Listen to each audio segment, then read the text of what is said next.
Hello students, welcome to M classes. कैसे हैं आप सभी? आई होप आप सभी अच्छे होंगे। और हम लोग क्या पढ़ रहे हैं? हम लोग फिजिक्स में डेरिवेशन सीख रहे हैं। पिछली वीडियो में हम लोगों ने कौन सा डेरिवेशन किया था? Mirror formula 1/f = 1/v + 1/u, ये डेरिवेशन सीखा था। आज के वीडियो में हम लोग पढ़ेंगे कि किसी स्फेरिकल सरफेस में रिफ्रैक्शन का फार्मूला क्या होता है, यानी कि गोलीय पृष्ठों पर अपवर्तन का सूत्र क्या होता है, फार्मूला ऑफ रिफ्रैक्शन। जैसे कोई स्फेरिकल सरफेस है, ये कोई स्फेरिकल सरफेस है। क्या है ये? कांच है। कांच का कोई स्फेरिकल सरफेस है और इसके बाहर साइड एक मीडियम है, फर्स्ट मीडियम है,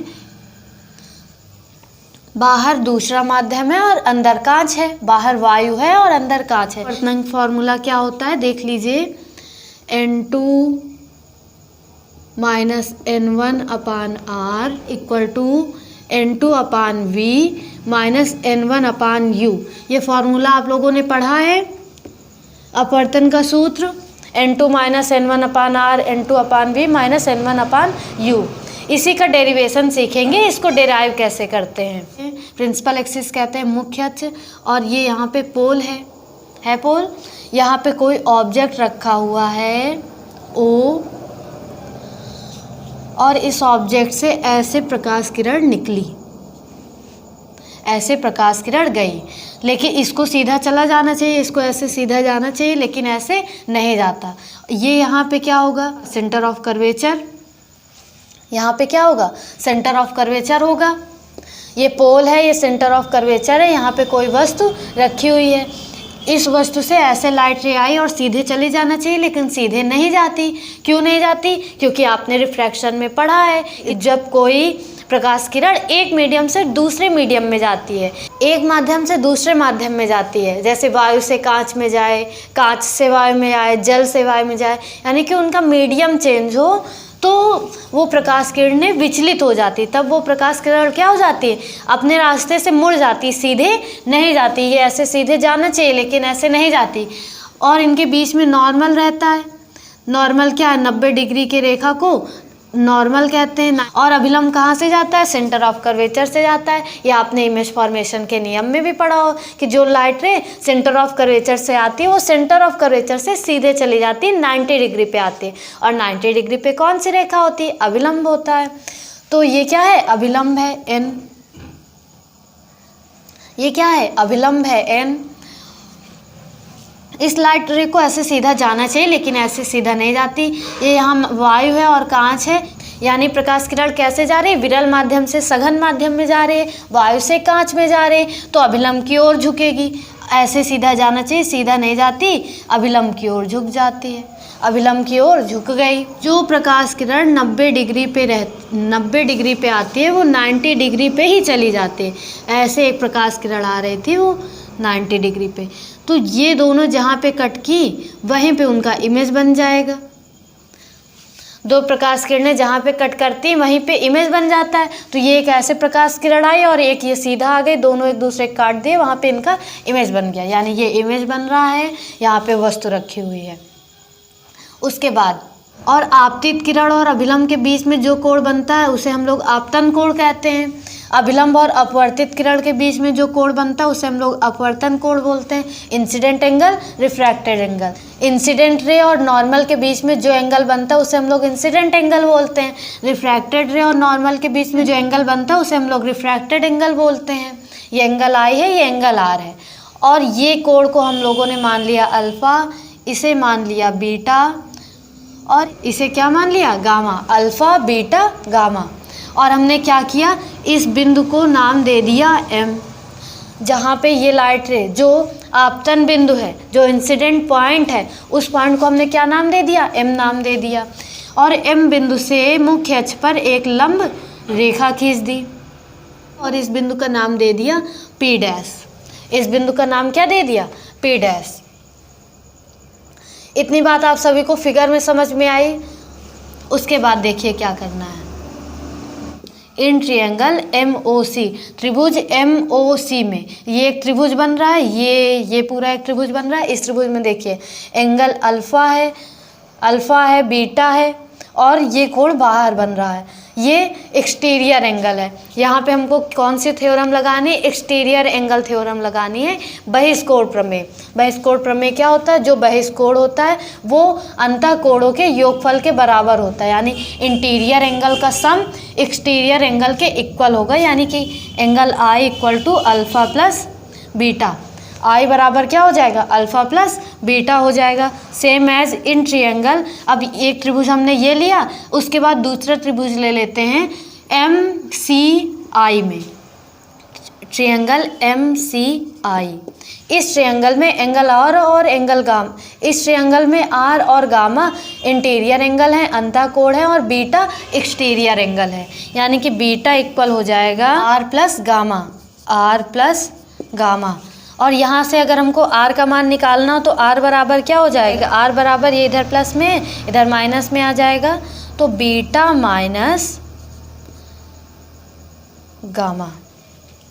ये इक्वेशन फर्स्ट बन गई, ये इक्वेशन सेकंड बन गई। दो इक्वेशन हमने बना ली। उसके बाद देखिए जो हम लोगों के सिलेबस में लेंस है, मिरर है, ये बहुत ही पतले होते हैं, ये आप लोगों को पता है, शुरुआत से ही बताया जा रहा है कि बहुत ही पतले छोटे द्वारक के लेंस और मिरर उपयोग किए जाते हैं। ये लेंस बहुत पतला होगा, तो पतला होगा और छोटा होगा। मान लो ये इतना छोटा हो गया तो इसमें ऑब्जेक्ट यहाँ पे ये ऐसे, इससे लाइट आएगी, ऐसे यहाँ पे एंगल बनेंगे, तो इससे जब हम लंब डालेंगे तो ये लंब जो P डैश है हमारा, ये लगभग P के बराबर आएगा। ये इतना छोटा, अगर इसे और छोटा कर दें तो ये लगभग पूरा P पे ही आ जाएगा, यानी P डैश और P एक ही बिंदु हो जाएंगे।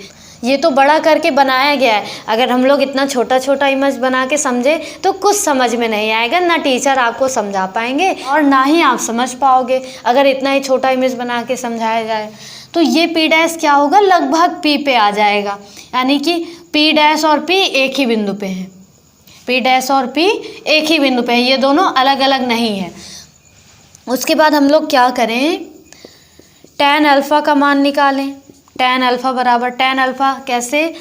हम लोगों ने ट्रिग्नोमेट्री पढ़ी है, ट्रिग्नोमेट्री में लाल बटे कक्का पढ़ा है। ये साइन, ये कॉस, ये tan का मान क्या होता है? लंब बटे आधार, perpendicular upon base, perpendicular upon base.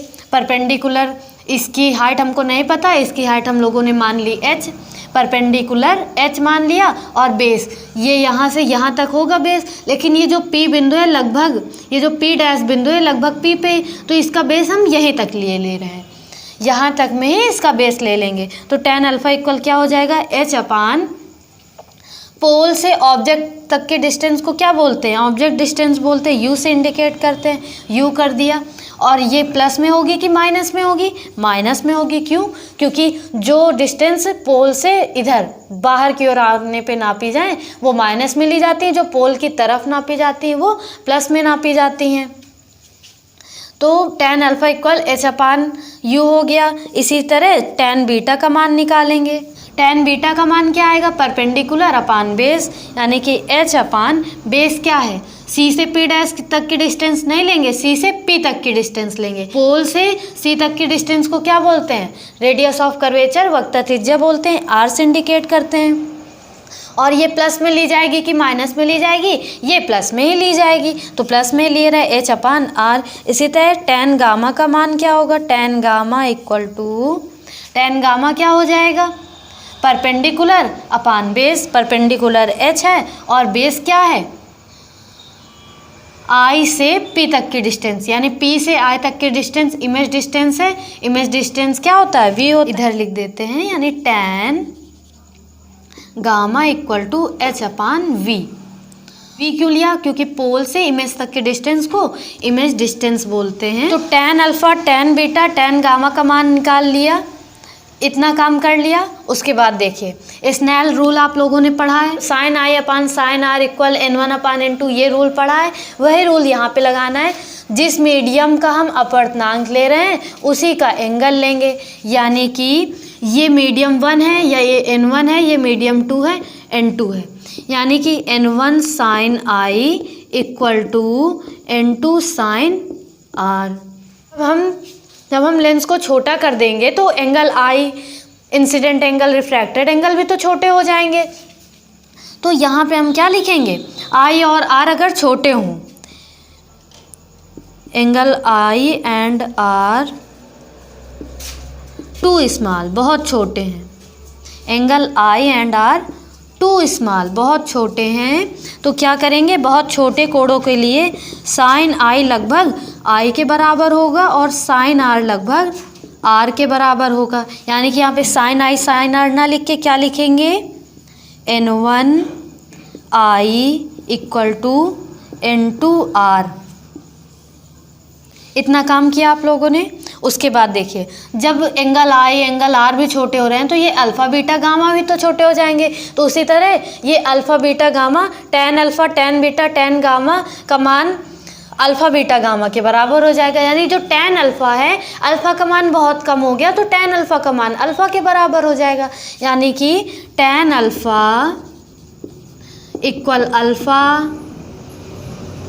Tan beta equal beta and ten gamma equal gamma. Alpha beta gamma सब बराबर हो गए। यहाँ पे हम आई और आर का मान रख दें, N1 इंटू आई का मान क्या है, आई का मान है alpha plus beta equal N2 R, R का मान क्या है, बीटा माइनस गामा। इतना किया, इतना काम किया। उसके बाद N1 इंटू अल्फ़ा का मान, टेन अल्फ़ा किसके बराबर, अल्फ़ा क्या है, टेन अल्फ़ा, अल्फ़ा किसके बराबर है, टेन अल्फ़ा, टेन अल्फ़ा का मान क्या है, H upon minus U plus beta का मान क्या है, H upon R equal into रख दिया। बीटा का मान क्या है, H अपान आर है। गामा का मान क्या है, H अपान V। गामा का मान क्या है, H अपान V है। देखिए यहाँ H है, यहाँ भी H है, H हम कॉमन निकाल लें, H हम क्या करें, कॉमन निकाल लें तो हो जाएगा N1 H 1 upon minus U plus 1 upon R equal to N2 H 1 upon R minus 1 upon V। H से H कैंसिल हो जाएगा और हम N1 का अंदर गुणा करा दें, N2 का अंदर गुणा करा दें, N1 upon minus U plus N1 upon R equal to N2 upon R minus N2 upon V। R वाले टर्म एक पास लिया है, यू वी को एक तरफ भेज दें तो क्या होगा, N2 अपान वी इधर उठ के आ जाए और N1 अपान आर इधर चला जाए तो क्या हो जाएगा, N2 upon V minus N1 upon U equal N2 upon R minus N1 upon R. N2 upon V उठ के इधर आए तो प्लस में आ गया और ये माइनस में था, माइनस का लिख दिया N1 अपान यू और N2 अपान आर उसी तरह लिखा है, N1 अपान आर इधर प्लस में था, इधर आया तो माइनस में हो गया। N2 upon V minus N1 upon U equal N2 minus N1 upon R. N2 upon V minus N1 upon U equal N2 minus N1 upon R. यही हमको प्रूफ करना था। यही लेंसों में अपवर्तन का सूत्र है। ये आपसे ऑप्शनल क्वेश्चन में भी पूछ सकता है कि लेंसों का रिफ्रैक्शन फार्मूला क्या है, लेंसों का अपवर्तन सूत्र लिखिए। तो क्या बताएंगे, N2 upon V minus N1 upon U N2 minus N1 upon R. हमको याद रखना है माइनस में कौन सा टर्म होता है, u वाला टर्म माइनस में होता है और u के साथ क्या होता है, N1 होता है। तो N2 upon V minus N1 upon U equal N2 minus N1 upon R. हमको क्या करना था, हमने सबसे पहले ये कांच का एक गोली पृष्ठ है, इसमें यहाँ पे वस्तु रखी हुई, ये पोल है, ये सेंटर ऑफ कर्वेचर है, वक्ता केंद्र है। यहाँ से एक प्रकाश किरण गई, इसको सीधा जाना चाहिए लेकिन सीधा नहीं गई, मुड़ गई।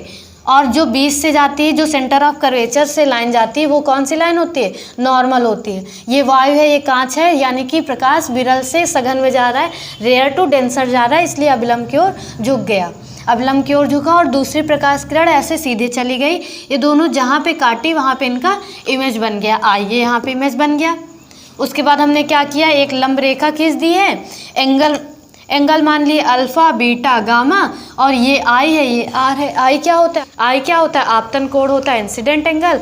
आर क्या होता है? अपवर्तन कोण होता है रिफ्रैक्टेड एंगल। उसके बाद क्या किया है?